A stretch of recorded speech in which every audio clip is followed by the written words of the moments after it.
Ang amon gin eskwelahan is makeshift, makuri, ibabaha, yan diri simentado.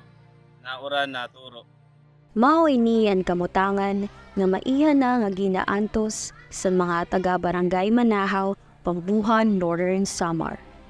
Makeshift classrooms nala ang naging pamaagi basi maakomoder nga diri maorhi sa pag-aradman ang mga kabataan. Tikaman sa padayon nga suporta sa katawhan, ginbuligan sa gobyerno probinsyal nga masolusyonan ini nga kakurian sa mga taga-Manahaw pinaagi sin pagtindog school building sa Manahaw Elementary School. Siningay gayon, nagayong kami sing concrete permanent school building. Pinaagi sa provincial government unit, mabalik na mga nuray sugad na pagpasalamat.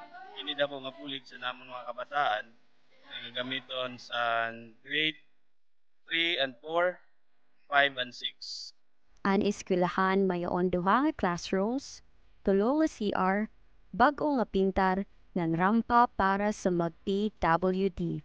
Agod mayopay ang kamutangan sa kabataan ngan maiduso ang epektibo ngan inklusibo nga pag-aratman. Gintindog ang eskwelahan, agod makahatag hayag sa mga kabataan nga apisar sa makuri nga kamutangan, may paglaom sing katalwasan sa kakurian.